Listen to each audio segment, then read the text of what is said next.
electroestimuladores, máquinas corpórea, ventiladores, máquinas de anestesia y una breve introducción de los ultrasonidos. Entonces, vamos a empezar primero con el tema que coincide porque así lo hicimos, con su primer práctica, que es la de la electroestimulación. Entonces, para ello, espérenme, estoy acomodando esto porque la última vez ya no supe cómo estaban mis acordeones. Está acá. Para ello, me avisan cuando puedan ver mi pantalla. Voy a hacer un experimento. Las veces pasadas, lo que hacía era tener un pizarrón literalmente para que ustedes estuvieran viendo, pero resulta un poco práctico. Entonces, ahora vamos a tratar de utilizar este espacio, esta pantalla, para ver cómo se observa o se trabaja. Y ver si nos funciona. Bioinstrumentación 3. Voy a dejar esto como si fuera nuestro pizarrón. Trataré de no borrar nada. Hoy vamos a ver básicamente dos cosas.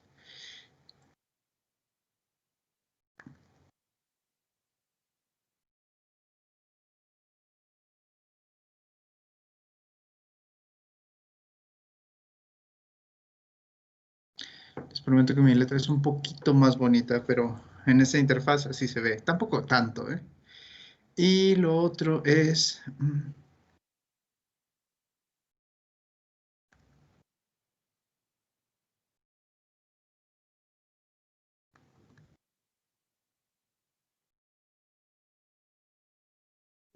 Ajá. ¿Se entiende mi letra? ¿Sí lo pueden ver? Sí, profe. Sí, sí. Si de repente no se entendiera, me dicen y les traduzco lo que dice ahí escrito. Pues son las dos cosas que vamos a hacer. Antes de que arranquemos completamente, les voy a dejar unas tareas. Como ustedes saben, la siguiente semana y la que viene, vamos a estar asistiendo al laboratorio. Va a ser muy complicado que yo les pueda estar dando clase. Entonces, vamos a utilizar los tiempos en laboratorio para ver algunas cosas de teoría, cosas rápidas, cosas muy, muy, muy prácticas para que las estemos viendo en el laboratorio. Pero solo vamos a tener dos sesiones de teoría antes de ir al laboratorio. Entonces, vamos a tratar de aprovecharlas al máximo. Las tareas que les voy a dejar, se las voy a anotar por acá arriba, que no se vea tan invasivo esto. Vamos a ponerlo en... ¿qué color quieren? Morado. Tareas para... ¡Uy, qué horror! Eso sí salió feo. O borro, no tengo idea. Bueno, de las tareas que van a hacer, van a buscar...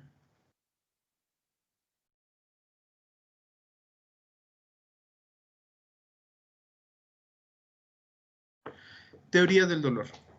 La que encuentren o las que encuentren. ¿Qué quiero que hagan? Que den una búsqueda rápida, que lean un poco acerca de las teorías de dolor y que lo tengan presente para poder explicar qué es esto de la teoría del dolor.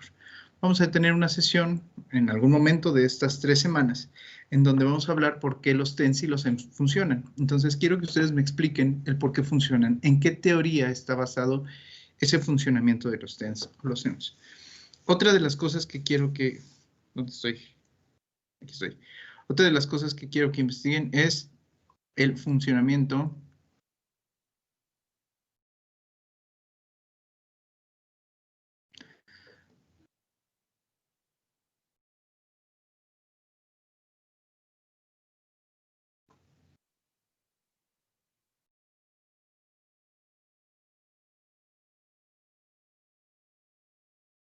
¿qué es esto? El funcionamiento de un transformador eléctrico. Lo vamos a utilizar en la parte en donde ustedes van a elevar el voltaje para que pueda haber una estimulación y lo vamos a utilizar en el laboratorio. Entonces es importante que busquen el funcionamiento del transformador eléctrico como una máquina eléctrica y en particular me interesa su fórmula que relaciona la carga con el funcionamiento mismo del transformador. Son tareas muy sencillas, son tareas de investigación rápida. Yo espero que no les lleve más allá de 20 minutos en realizarlas, pero que si les es interesante, tal vez se queden ahí leyendo, se queden haciendo algunas cosas que pueden resultar interesantes y sobre todo que las traigan para que las empecemos a discutir aquí en la sesión, en nuestra clase. ¿Vale? Se las voy a poner en estos días. Las asignaciones van a ser para la siguiente semana. Tal vez se las ponga para el martes o se las ponga para el jueves. No importa el día, lo que me importa es que las tengamos presentes para cuando sea nuestra sesión. Les digo, igual, esto al final esperaría que quede lo suficientemente claro. Si ustedes quieren tomar una captura de pantalla, estaría bien. O si no, se las voy a dejar también como una asignación. Bien, hasta aquí, ¿alguna duda? No, profe. No. Bien, si hay dudas, me avisan, ya saben. Ajá. Bueno, ¿qué son? 4:18, está bien. Vamos, buen tiempo. Primero, gran asunto.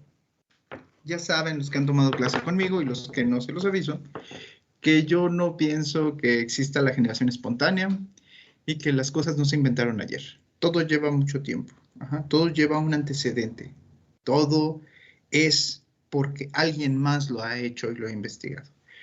Y en este aspecto, me gustaría que tomáramos unos minutos para que me platiquen, porque esto ya lo saben, que me platiquen cómo se inicia la electroestimulación. ¿En dónde se inicia la electroestimulación? ¿Quién recuerda? ¿Quién puede decir dónde se encontraron esos inicios? Ah, estoy viendo que están grabando. Quien esté grabando, por favor, deje de grabar. Hay dos razones importantes por las cuales no permito que se grabe. Una de ellas es porque la sesión es presencial. Ajá. O sea, que las personas que están son las que están. Las que no están, evidentemente no pueden tomar la clase o pierden esa oportunidad de tomar la clase. Si no, no tendría ningún sentido que las estuviéramos haciendo en vivo y que nos conectáramos en los horarios establecidos. Ajá. Entonces, por favor, dejen de grabar. La segunda razón es porque estamos muy expuestos, todos. Al estar grabando queda el material grabado, audio, video, y no es porque vayamos a hacer algo malo o porque se esté haciendo algo malo, sino simple y sencillamente porque no me parece correcto que nuestra figura, nuestra voz, nuestras opciones se puedan volver públicas de ninguna forma. En el menos malo de los casos, alguien podría convertirse en meme, que a mí no me gustaría que pasara eso con nadie de la clase. Si ustedes lo deciden hacer entre sus amigos o en otras circunstancias, adelante. A mí aquí no me parece ni adecuado ni divertido. Pero hay otras situaciones que son mucho más peligrosas y mucho más conflictivas. Por eso es que no permito que haya grabaciones. Si tienen alguna duda, háganmela en cualquier momento. Ajá. De eso no hay ningún tema. Bueno, ahora regresando a lo que decíamos de la materia, en esta idea de los inicios de la electroestimulación, ¿quién se acuerda cuándo inició? ¿Dónde inició? ¿No sería, por decirlo así, el primer antecedente cuando creo que fue Galvani el que estimuló los músculos de la rana? Bien, un experimento muy interesante que vamos a volver a ver, Benjamín. El experimento que hizo Galvani con la rana. Eso, más o menos, ¿te acuerdas si lo puedes poner en fechas, más o menos por dónde andaba? Creo que por el 1700. Sí, a finales de 1700, que sería a finales del siglo XVIII. Entonces, ahí estamos. Ahorita estamos en el siglo XXI, entonces ya dimos un salto a 3 siglos, ¿no? Como era finales y nosotros estamos a inicios, podemos pensar 2 siglos, tal vez. Pero ya dimos un brinco al siglo XVIII. Pero no es la primera ocasión que sucede una electroestimulación. Tal vez es la primera ocasión que se hace de manera consciente una electroestimulación. Pero no es la primera vez que se utiliza. ¿Quién se acuerda cuándo se utiliza antes de esto?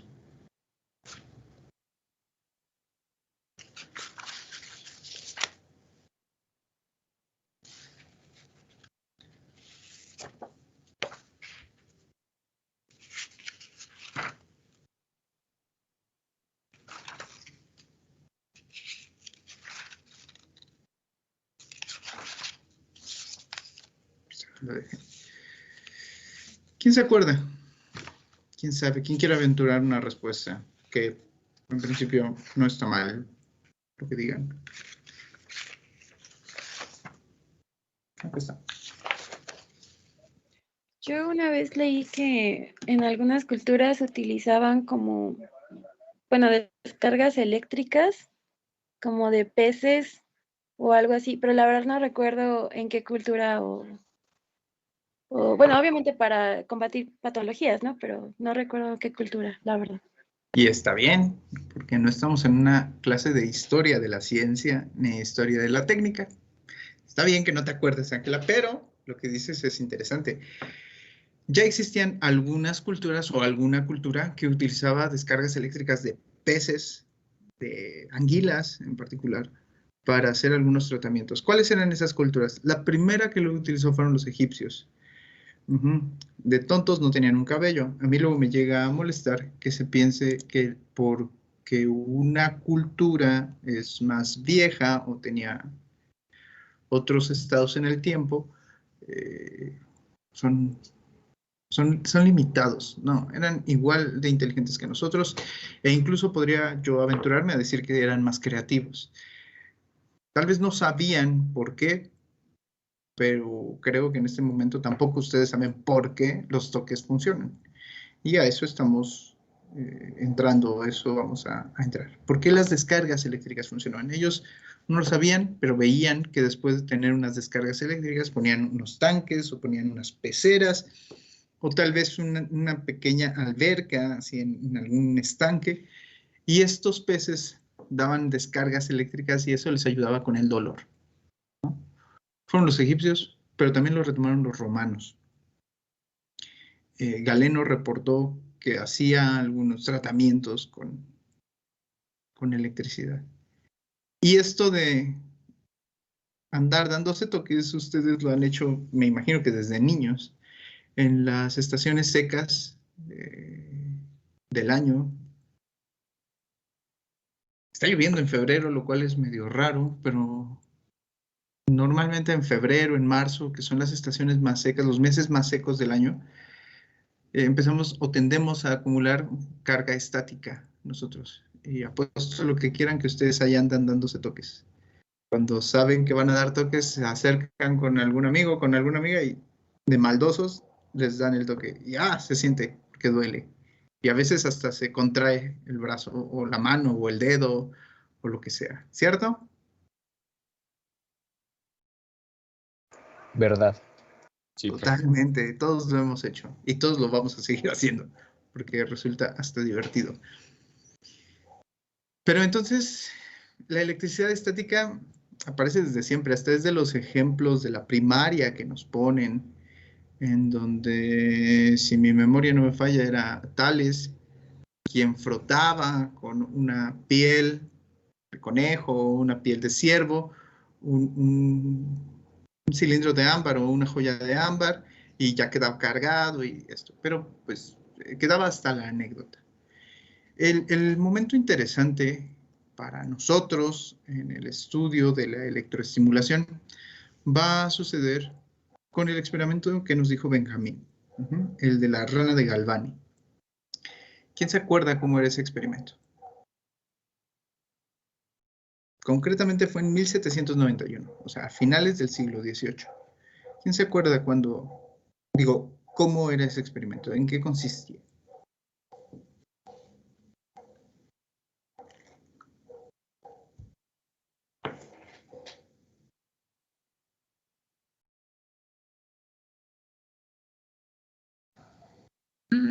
No recuerdo bien, pero se usaban unas pinzas que de un lado tenían cobre y del otro lado zinc, ¿no? Las pinzas que de un lado tenían cobre, del otro lado tenían zinc. Sí, ¿no? Sí, algo hay de eso. Y creo que también usaban una solución salina. Y una solución salina. Bien, algo hay de eso, Audrey. ¿Quién lo recuerda para poder darnos la pintura completa del experimento de Galvani?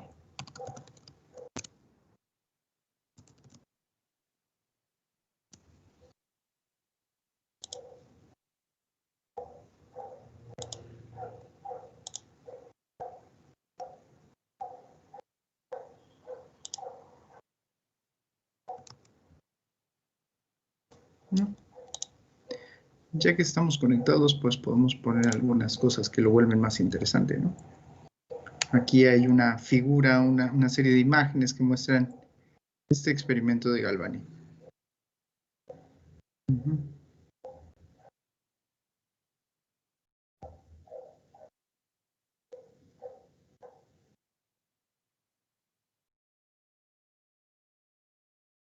Audrey ya nos dijo que había unas pinzas. Aquí no se alcanzan a ver pinzas, pues sí se ven unos metales. Tal vez estas podríamos pensar que son las pinzas. ¿Nadie? Ya sé que son ingenieros porque no les gusta la historia, pero... Exactamente, profe. No se preocupen, nada de esto viene en el examen. ¿Qué hizo Galvani? Primero era una persona que estaba empezando a realizar experimentaciones, o realizaba experimentaciones. Miento al decir estaba empezando, pero realizaba una serie de experimentos. Uno de ellos fue que empezó a diseccionar una rana. Ajá, la puso en su charola de disección y tomó su escalpelo y entonces empezó a abrir a la ranita, ¿no? Y entonces la abrió, le quitó partes, empezó a ver cómo estaban sus tejidos y estaba seguro que estaba muerta. Lo curioso ocurrió cuando acercó su escalpelo a las ancas de la rana. Estaba la rana puesta, estaban las ancas, y él acerca su escalpelo y cuando la toca para empezar a abrir la parte superficial de su piel, se da cuenta de que la pierna de la rana, la patita de la rana, se mueve, ¿no? Y él se sorprende, se espanta un poco porque la rana estaba muerta, pero tiene un movimiento. Y entonces lo vuelve a intentar y se da cuenta que vuelve a contraerse. Ajá. Eso fue lo que sucedió, ese fue el hecho que él pudo observar. ¿Quién me puede explicar qué es lo que pasó? Hubo descarga entre los metales que se tocaron, ¿no? Y se descargó directamente entre los nervios. Según yo, fue un bisturí de algo de cobre y no sé qué otro metal habrá sido. Eran dos metales diferentes. Me parece que es como había dicho Audrey, que era zinc y cobre. ¿Cuáles eran? O sea, pero no había una batería, ¿están de acuerdo? O sea, ¿cómo se formó esa descarga que dice Benjamín?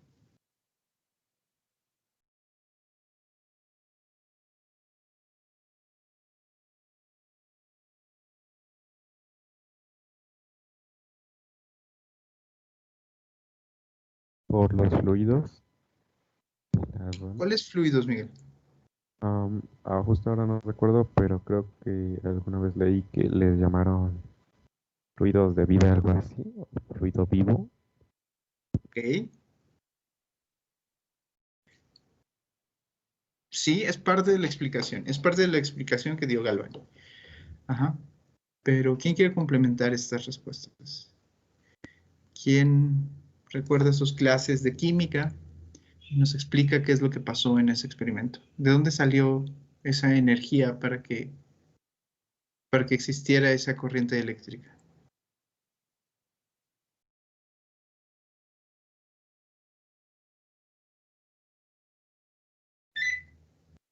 Ok, denme un segundo.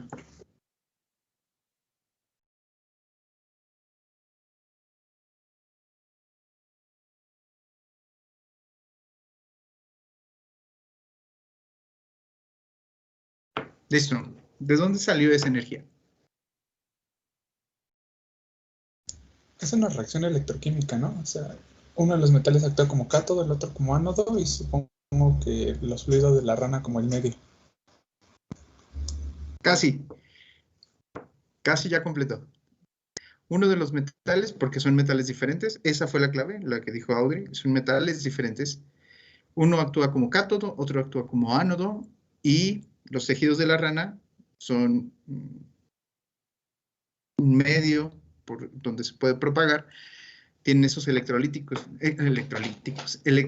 que también mencionaba Audrey, pero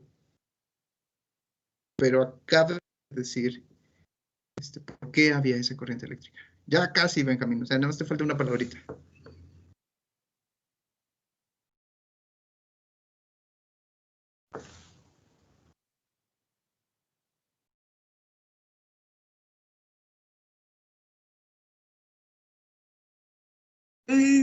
Casi tienes la idea, Axel, pero tiene un nombre ese gradiente químico y es muy particular en los metales.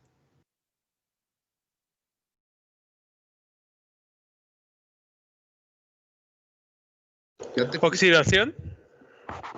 Ya te fuiste al músculo. Alguien dijo oxidación, no es oxidación. ¿Es el intercambio iónico? No es la oxidación, sí hay, pero no es un intercambio iónico. Tiene que ver con la diferencia de esos metales, son dos metales diferentes. Tiene un nombre muy específico. ¿Diferencia de potencial? No, ya no están adivinando, se llama electronegatividad. Si ustedes recuerdan sus clases de química, hay unas tablas en donde los metales tienen una electronegatividad diferente.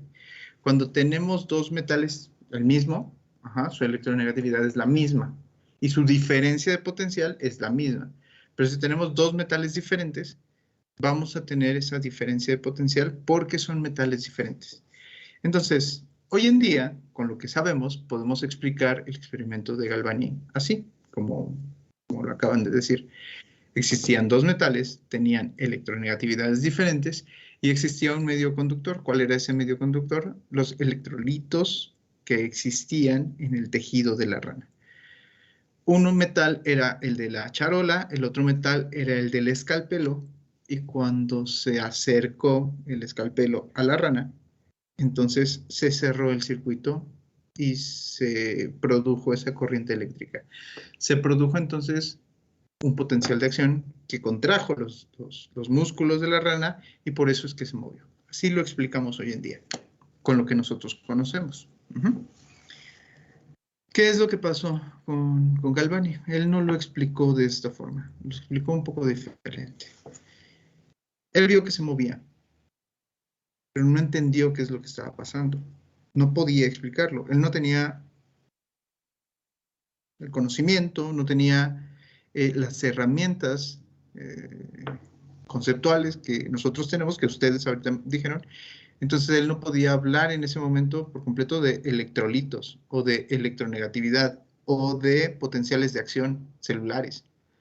¿Qué es lo que hizo? Observó y trató de entender con lo que él conocía. Su conclusión es que ese era un experimento que demostraba la existencia de una sustancia que le permitía a los seres animados moverse, el alma. Él dijo que ese ser, aunque estaba muerto, había estado vivo y todavía tenía restos de alma, de un ánima que lo constituye. Y fue una explicación que él dio. Cuando ustedes generan un reporte, algo de lo que le ponen muy poca atención es la metodología. A veces ni siquiera se entiende qué es la metodología. La metodología es la información necesaria para que otra persona replicara el experimento. Yo tengo que explicar qué es lo que hice, qué instrumentos utilicé y cómo fue el suceder de los pasos para hacerlo. Galvani fue lo que hizo. Reportó cómo hizo el experimento. Reportó todo su experimento. Reportó cuáles eran sus intenciones, reportó cómo lo hizo con su metodología y después reportó sus resultados, por supuesto, y sus conclusiones. Y sus conclusiones fueron esto, de que existía un ánima que movía al ente, que movía al ser que en el tiempo estuvo vivo y que se estaba escapando del cuerpo y por eso seguía moviéndose. Hubo otro científico contemporáneo en ese momento de Galvani, que se apellidaba Volta. Si lo ubican, ¿no?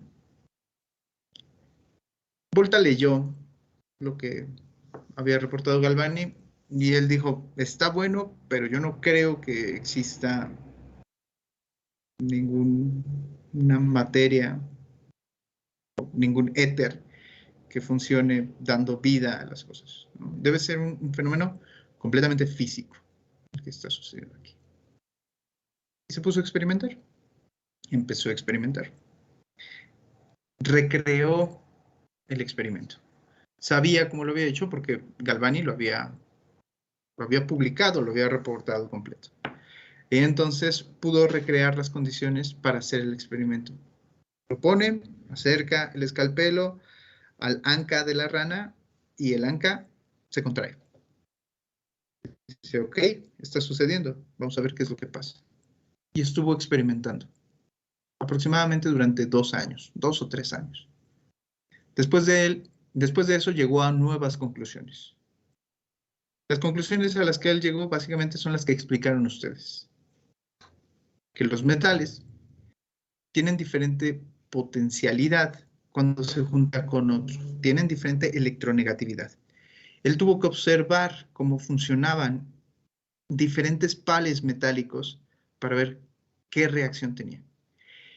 Y después entendió que había un medio por el cual se propagaban, pero ese medio no era cualquier medio, era un medio que tenía que poseer características eléctricas de propagación eléctrica. Ese medio lo llamó un medio electrolítico.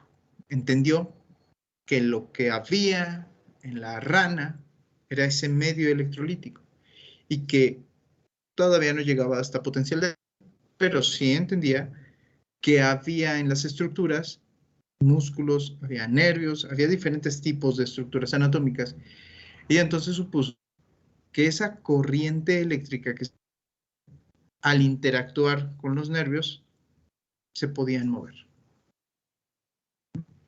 Por alguna fue como Volta creó nuestra primer fuente estable de electricidad, una batería, una pila. Y la pila la hizo poniendo 2 metales diferentes y en medio un electrolito. Ahí empezó la bioelectrónica, la bioelectricidad, todavía no bioelectrónica, la bioelectricidad. Y es un experimento interesante para nosotros, y yo lo rescato cuando empezamos el curso, porque primero de ahí surge la parte de la electroestimulación como un estudio técnico real, ya inventando, ya lo podemos medir, ya lo podemos predecir qué es lo que va a suceder. Segundo, hicimos a un lado la creencia en cualquier otra cosa, Dios, espíritus, alma, para que las cosas sucedan. Solo son fenómenos físicos. Y tercera, porque la historia demuestra, esta historia demuestra cómo el conocimiento no se crea o no lo crea una sola persona. Tiene que ir evolucionando, tiene que ir cambiando. Ya después de eso han surgido otras formas de electroestimulación y se ha ido refinando y se ha ido entendiendo todo hasta donde estamos hoy en día.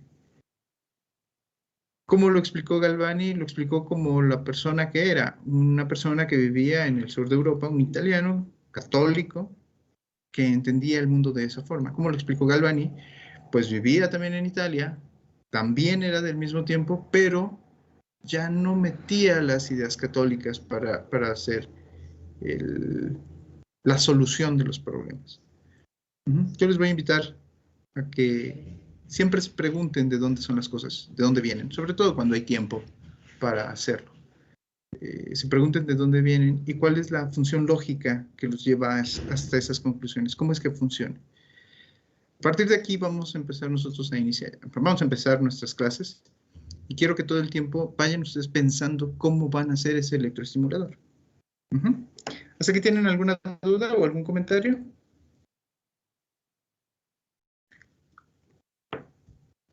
No, profe.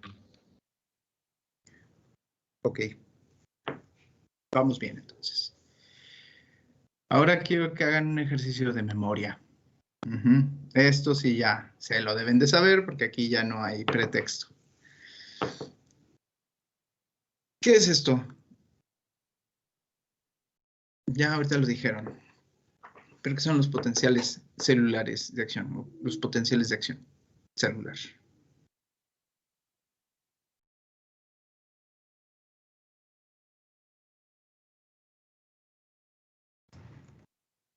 Esa es una descarga eléctrica que viaja por la membrana celular, ¿no? Es una descarga eléctrica que viaja a través de la membrana celular. Casi, Por encima. casi, No casi. No es cuando hay un gradiente y la membrana se despolariza.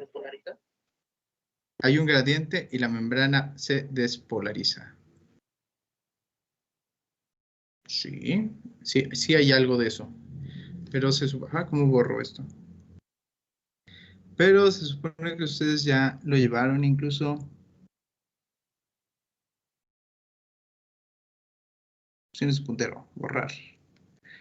Se supone que ustedes ya está en bio 1, que por supuesto todos la cursaron porque ya van en bio 3. Solo los que están de estancia se salvan de esa afirmación, pero todos los demás ya lo saben hacer. Hasta hicieron un repaso o hicieron por ahí una práctica de ello.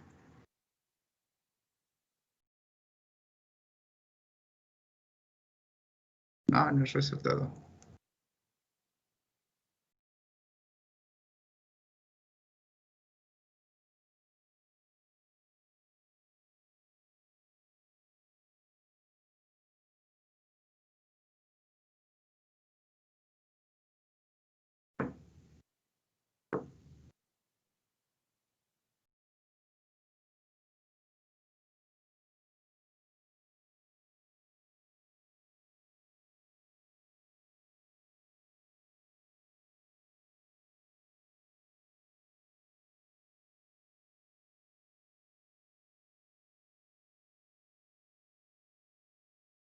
No me dejen aquí.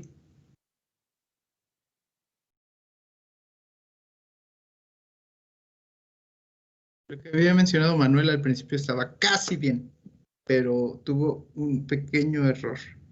Dijo, es un flujo.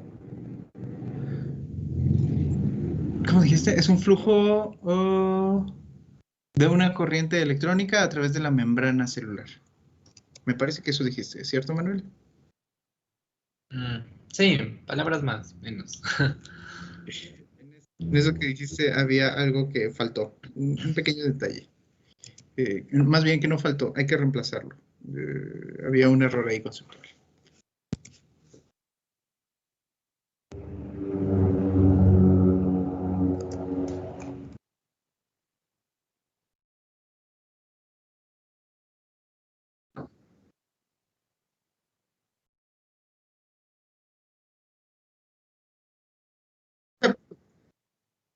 Extracelular.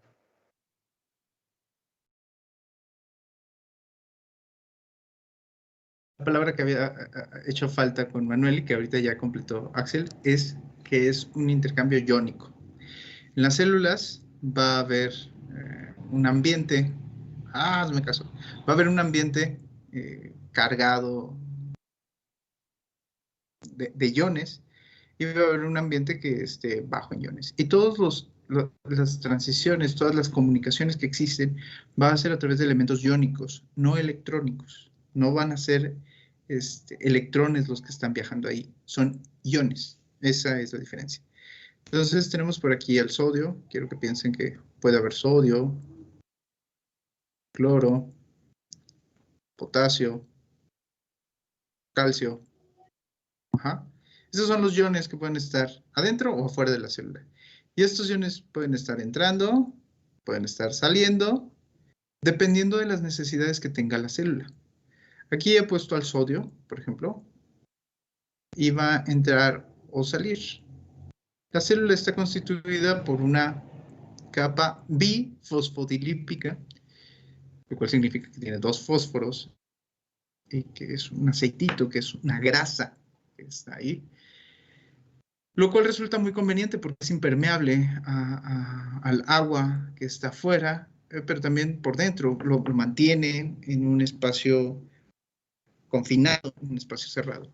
Pero para poder tener intercambio con estos elementos, necesita tener estas cosas. Ajá. Estas cosas, ¿cómo se llaman? Por donde entran y salen los iones. Canales. Canales iónicos. Hay unos canales que, denme un segundo. Están llamando por teléfono.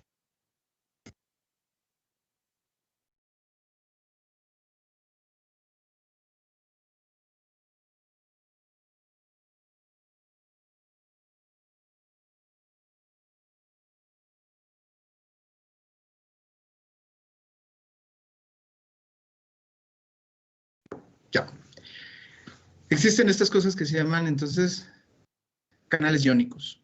Hay canales iónicos de sodio, de cloro, de potasio, de calcio. Estamos haciendo una simplificación.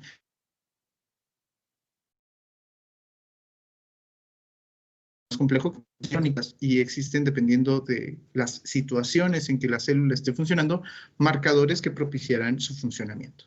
Pero vamos al entendimiento básico.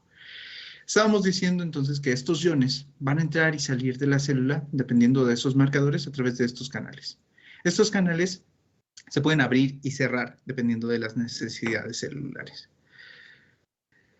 Si nosotros tomamos un medidor, ¿qué les parece si tomamos un osciloscopio? Un osciloscopio no, perdón. Bueno, sí, puede ser un osciloscopio. Pero quiero que hagan ponemos un multímetro. Y vamos a poner uno de nuestros electrodos del multímetro aquí. Y vamos a poner el otro por acá, adentro.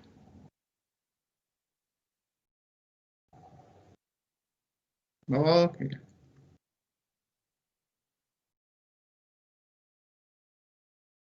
Ahí está adentro. Y entonces lo llevamos nosotros a nuestro aparato.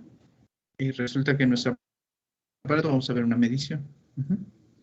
Aquí adentro del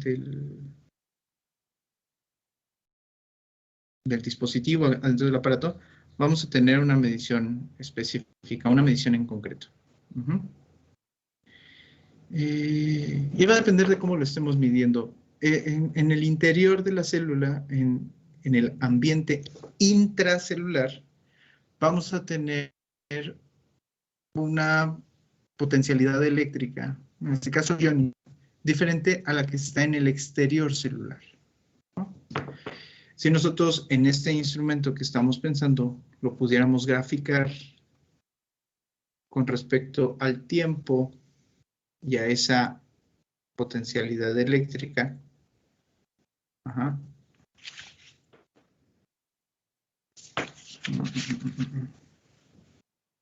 aquí vamos a ponerle voltaje y aquí le vamos a poner tiempo. Si nosotros lo pudiéramos graficar en un inicio en donde esto está balanceado y no vemos que haya algún cambio, ¿cómo sería nuestra medición? Para empezar, recordándoles, eso es una medición negativa.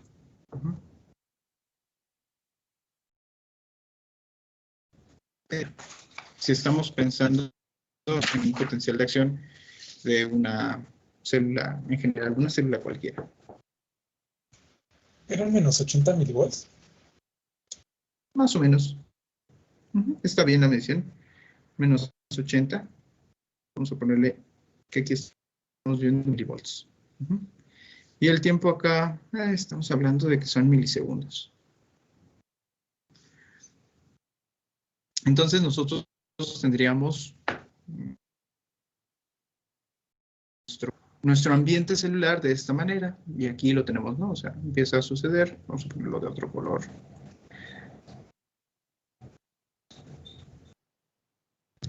Vamos a ponerlo de este color, a ver si se ve. ¿Se ve? Sí se ve. Lo tenemos aquí.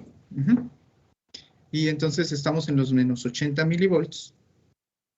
¿Y qué empieza a suceder? Si nosotros vemos, o si vamos a imaginar que hay un cambio de la situación. ¿Ahí dónde estoy? Aquí estoy. Hay un cambio de esta situación, de concentraciones, y entonces empiezo a tener una acumulación, empiezo a forzar, hay a crecer aquí. Y empieza a crecer.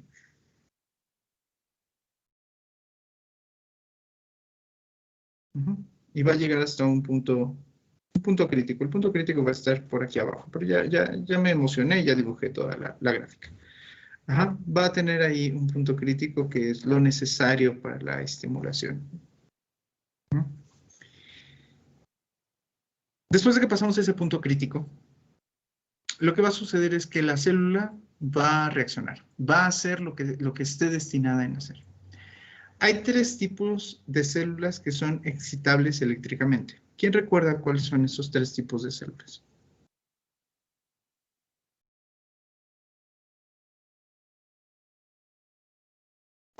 A las células musculares, la del músculo esquelético y... Ay, no. Musculares. No creo que sean las mismas. Ajá. Unas son musculares. Las neuronas. Las neuronas. ¿Y las del corazón también serían musculares? Es que ¿Las sí, cuáles? las cardíacas, ¿no? Las del corazón son musculares. Acuérdense, hay músculo liso, músculo cardíaco, músculo estriado. Pero son musculares. Entonces, musculares, nerviosas, falta unas.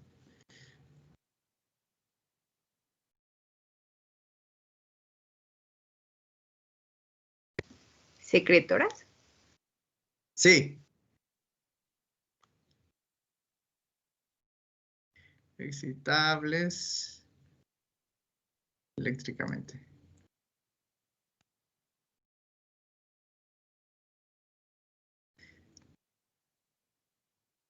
Musculares,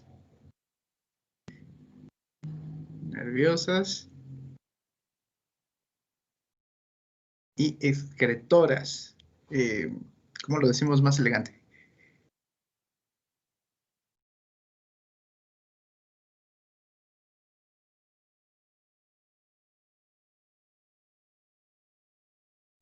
Las glándulas, ajá, que es del sistema... se me fue.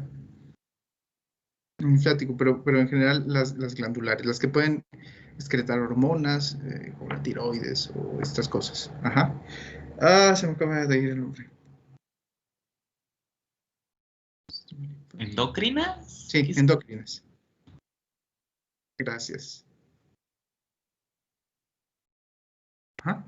Estos son los tres tipos de células que son excitables eléctricamente. Las musculares, ya dijimos, todos los tipos.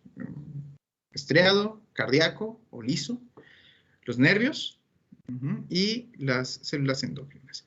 Es decirles que yo no he encontrado aplicaciones reales de algún tratamiento comercial para las células endócrinas. Ajá. Todas las que he encontrado son hacia células musculares o nerviosas. Entonces estas las vamos a mencionar porque lo marca la literatura, pero yo que sepa, si ustedes lo encuentran, por favor me lo dicen, pero yo que sepa no existe un tratamiento o algo cercano al funcionamiento con células endócrinas o con tejido endocrino o con órganos completos. Pero vamos a mencionarlo. Entonces, lo que estamos viendo aquí, que son células excitables eléctricamente, son estos grupos, ¿no? Nervios o músculos.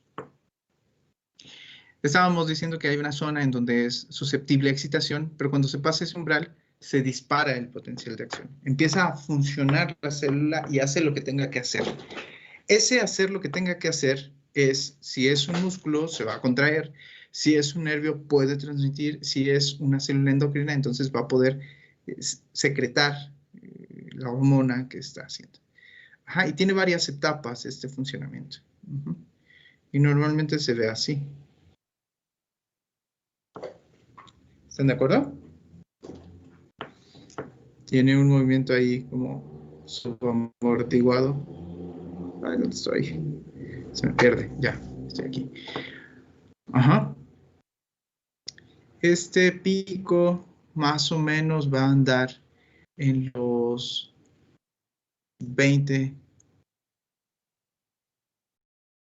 milivolts positivos. Más o menos ahí anda ese pico. Y así es como se ve el potencial de acción. ¿Están de acuerdo?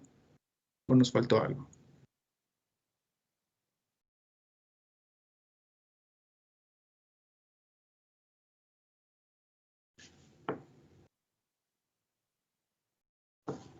Acuérdense que no los veo. Yo lo veo bien. Eso. Se ve bien, se ve lógico con todo lo que hemos visto. Híjole, pero creo que ya me estorbó aquí esto. Vamos a borrar. Ahora que voy a cambiar del color. Va a haber otra tarea que esa necesito que la investiguen también.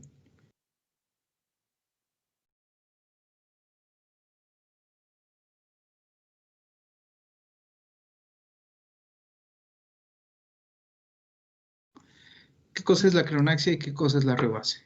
¿Y cómo se relaciona con esto que estamos hablando?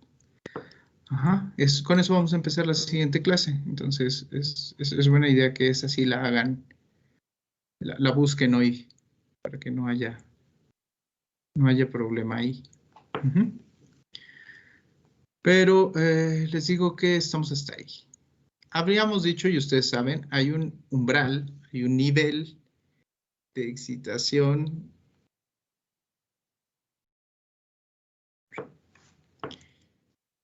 nivel de energía que se... Muy lineal.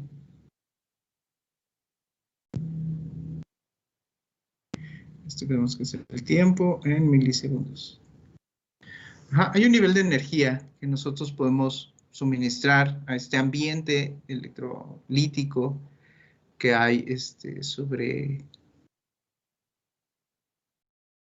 la célula o en este ambiente celular externo en donde nosotros podemos forzar a que estos canales se abran y pueda haber este cambio de las condiciones de los potenciales eléctricos en la célula. Y en ese cambio, ese cambio es el potencial de acción, porque se activa la célula, hace el trabajo que está optimizada para hacer. Ya decíamos, las musculares se van a contraer, las nerviosas van a transmitir, las endocrinas van a secretar. Vamos a pensar esto, que me lo van a deber, quiero que me digan el nombre y cómo se caracterice. Si yo agarro y meto una energía, un nivel de energía, vamos a suponer, aquí empiezo a meter energía.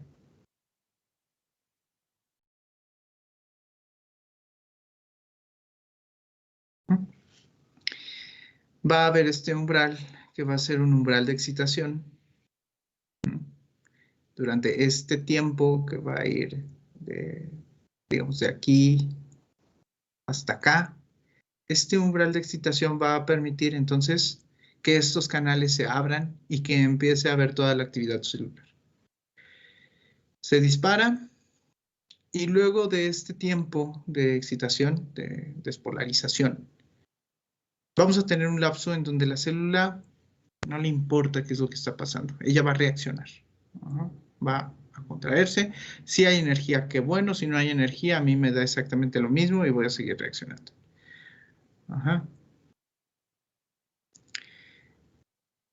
Y luego termina... déjame pasar. Y luego termina su situación, termina de hacer la acción y vuelve a su estado basal. Sí queda entendido. Sí recuerdan cómo es esto de los potenciales de acción. ¿Hay alguna duda hasta el momento?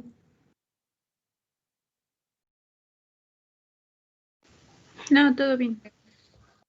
Todo bien. Bueno, ahora quiero que me digan qué es lo que va a pasar a continuación. Si yo mantengo este nivel de energía, ¿qué es lo que pasaría con la célula? Aquí, en esta zona.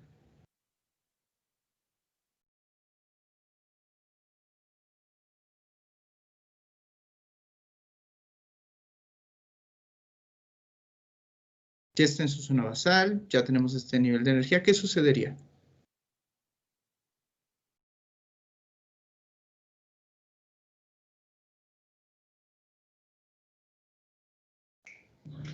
Volvería a subir, ¿no? Se volvería a despolarizar. ¿Por qué? Porque primero le estamos llevando a que... ¿Dónde está mi puntero? Se me pierde mucho. Estamos aquí, le estamos llevando a una zona de... No, ¿cómo delata eso? A una zona de activación. Ocurre la repolarización, la despolarización. y otra vez vuelve al funcionamiento. ¿No? Y si yo agarrara y esto lo mantengo más tiempo, ¿qué volvería a pasar o qué pasaría? Si esto... Sí.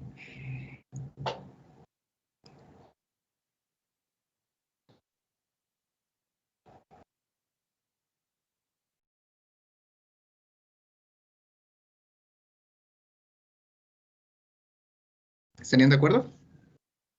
¿Qué ocurriría eso?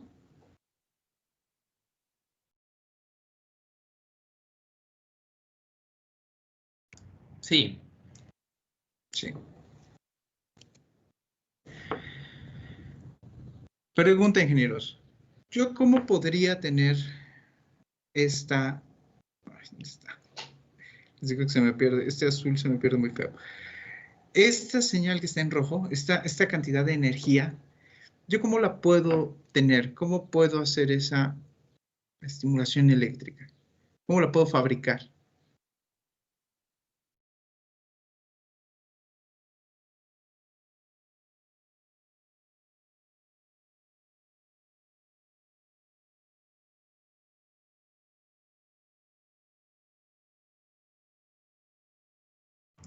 Quizá con iones libres. Más fácil. Si ya pusimos aquí un osciloscopio, digo, sí, en este caso es un osciloscopio. Si ya pusimos aquí un osciloscopio, ¿cómo podría yo estimular esto? ¿Cómo podría obligar a que existiera esto? Pues entonces metiendo una tercera fuente, ¿no? Bueno, sí. No sé si tercera, pero sí, metiendo Sí, una fuente eléctrica, ¿no? metiendo una fuente. Esto es una señal de corriente continua. ¿Están de acuerdo?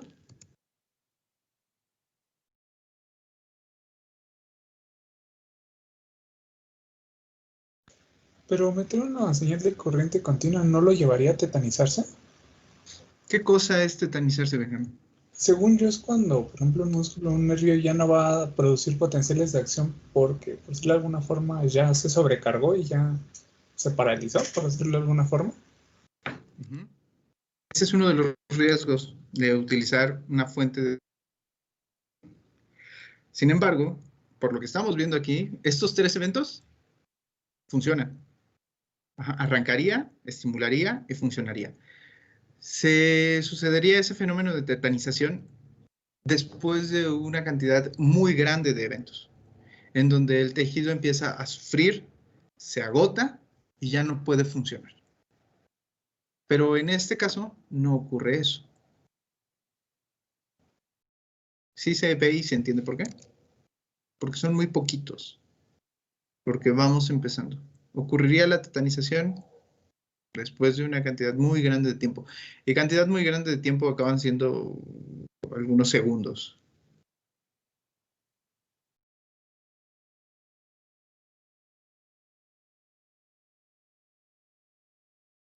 Acuérdense que no los veo y de repente me desespera porque no sé si están siguiéndome, si ya están en otra cosa y están diseñando o si están completamente perdidos.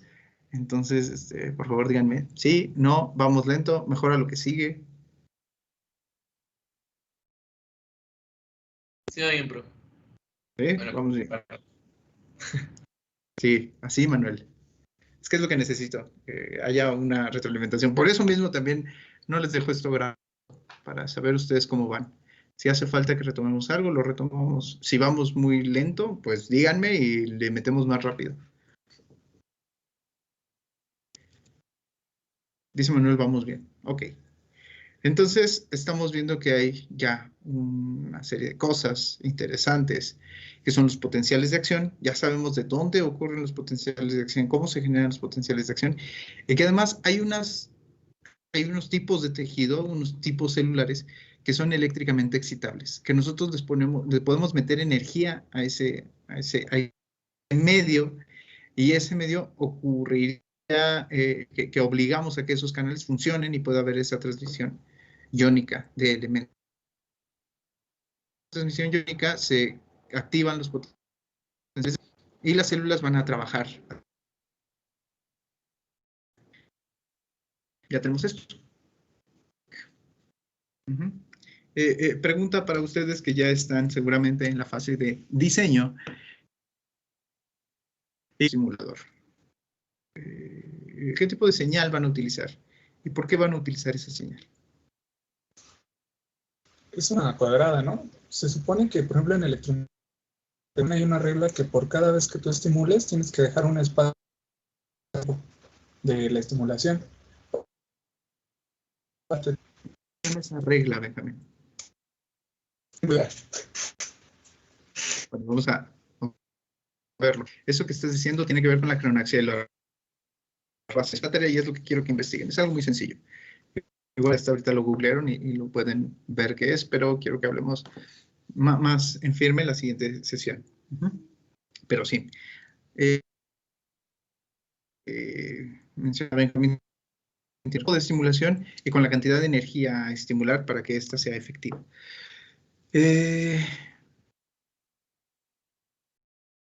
Si conectan una batería así por un corto lapso de tiempo, ellos no van a acabar sufriendo tanto. Y también depende de la cantidad de energía que están metiendo. Va a depender del tiempo y de la energía para que esos tejidos sufran o no. Yo aquí estoy suponiendo entonces que tengo una prácticamente infinita. Vamos a dejar una normalización. Vamos a pensar que un problema mientras haya esa estimulación eléctrica. Dijimos que los tejidos excitables son musculares y ustedes dijeron que también están los tejidos cardíacos. Y algo que tampoco es nada nuevo para nosotros, dentro de los estimuladores que vamos a ver en este parcial están los marcapasos. ¿Qué problema pueden observar de que exista una señal como esta para el funcionamiento de un tejido cardíaco? Les digo, les repito, olviden un poco la tetanización en este momento. Pues son la frecuencia de los latidos, ¿no? O estaría relacionado con, por decirlo así, en un marcapasos se tiene que configurar para apoyar al corazón a dar los latidos correspondientes, y si nosotros lo dejamos así estable, pues no va a haber una cantidad de latidos estándar, sino va a latir todo lo que pueda. Y así es como fueron los primeros marcapasos, Benjamín. Los primeros marcapasos estaban configurados para tener un ritmo normal. Un ritmo estándar. La persona estaba de pie, tenían el mismo ritmo. Se acostaba, tenían el mismo ritmo. Se desmayaba, seguía teniendo el mismo ritmo. Esos eran los primeros marcapasos y funcionaban con los fines que querían marcar un paso. Ahora los muy modernos ya tienen sistemas que van a controlar cómo va a ser ese cambio y esa administración de las pulsaciones. Pero más allá de eso, ¿qué problema ven que pueda tener una señal de corriente continua en un electroestimulador como un marcapasos, que va a estar trabajando durante años?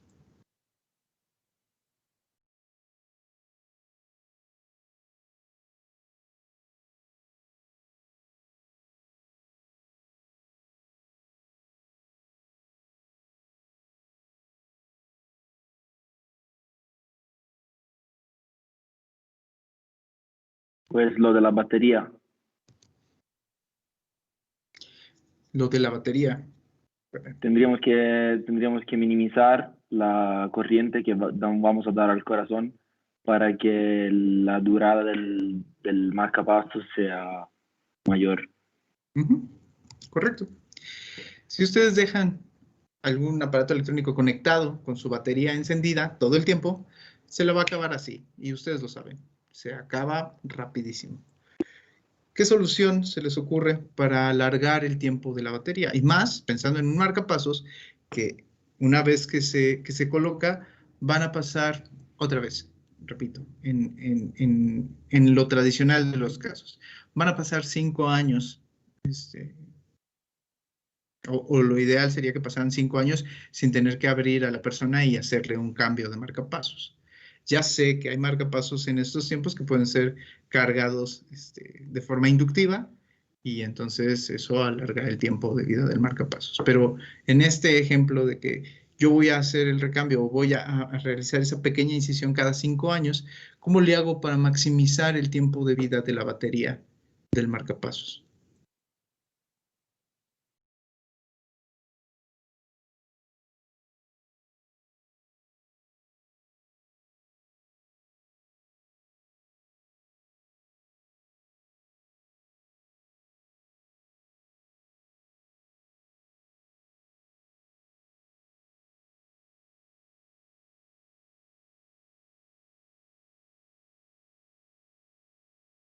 ¿Y cómo le hago para apagar o hacer que entre en reposo un dispositivo como este, que si lo apago, la persona pues podría incluso hasta morir?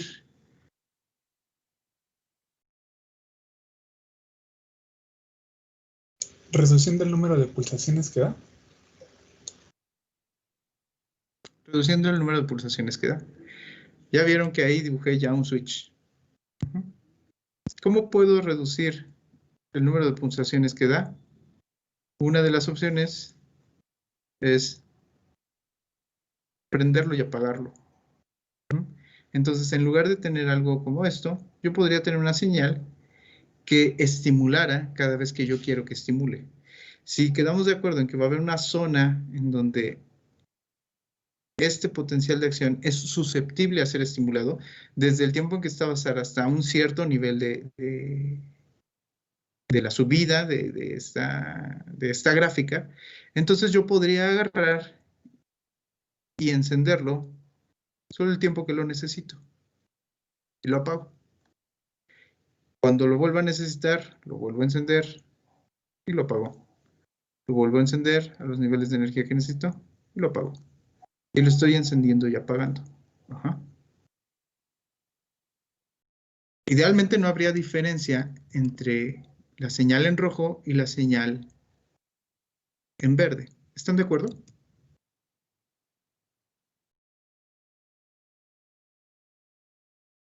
La célula lo vería igual, el tejido lo vería igual, porque es el tiempo en donde es susceptible de estimularse.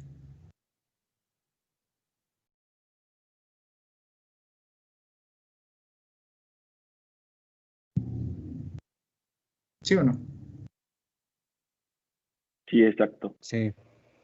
Entonces yo lo podría prender o apagar, pero sería lo mismo que yo lo prenda y apague con esa, o por ejemplo, vamos a utilizar el morado.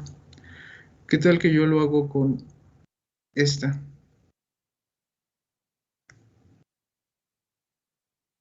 ¿Será lo mismo?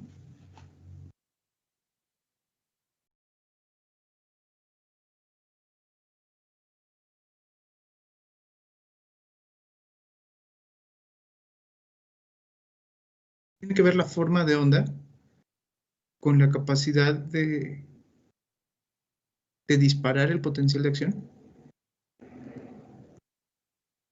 Mientras alcance la rebase, o bueno, mientras alcance el potencial, ya se va a activar, entonces no tendría que haber tanta diferencia entre una y otra. Ajá. Quiero que busquen estos conceptos. Con eso empezamos la siguiente clase.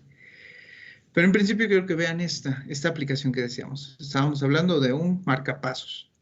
Entonces, yo podría tomar y dejar una señal conectada. Esto es bien fácil de hacer. ¿Qué hago? Pongo una batería que dé la energía necesaria y me olvido que trabaje y ya va a estar estimulando. Ya, terminé. Ahí está mi electroestimulador hecho. Y ya no tiene ningún problema. Ahí está, dando y dando. Solo fue con una batería. Ah, pero ahora resulta que tengo una limitante técnica, que yo no puedo estar cambiando las baterías cada 5 horas, porque esa batería, aparte, está dentro del cuerpo de la persona. Entonces tengo que prenderla y apagarla, para aumentar su tiempo de vida. ¿Sí? Y esa es la idea, la estoy prendiendo y apagando, pero tengo que saber a qué niveles voy a estar aprendiendo y apagando, y cuáles son las posibles consecuencias que pueda tener.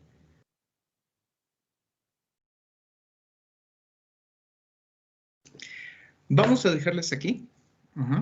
La siguiente clase vamos a seguir a partir de esto, de lo que encuentren de la cronaxia y la rebase, Y vamos a hablar de algunos problemillas que pueden tener estas cosas.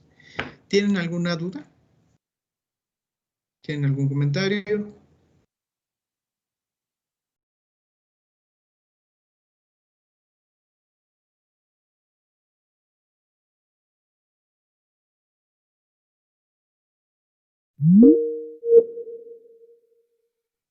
Electroestimulador. No esperen a que estemos en el laboratorio. Los que van a ir la siguiente semana y los que van a ir dentro de 15 días o en 2 semanas. Ajá, ya deben de tener esos avances para que cuando lleguemos podamos avanzar sin problemas. Logren esos niveles de voltaje, logren esos niveles de corriente. No lo vamos a probar hasta estar en el laboratorio, pero ya lleven lo armado, ya lleven los circuitos pensados, los circuitos desarrollados.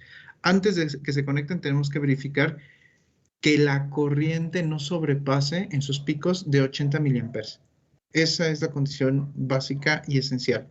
Si vemos que esa corriente sobrepasa los 80 miliamperes, no hay forma de probarlo. No nos los vamos a poner. Si vemos que tiene un funcionamiento adecuado, entonces no los podremos probar y sentirán en sus propias carnes lo que es la electroestimulación. Además, yo voy a llevar un electroestimulador comercial para que, aunque no funcionara este, ustedes puedan sentir cómo funciona un TENS y un EMS. Bueno, pues, entonces nos vemos el jueves y cuídense mucho. Gracias, profe. Gracias, profesor. Hasta luego. Gracias, profe. Hasta luego. Pero Nos vemos.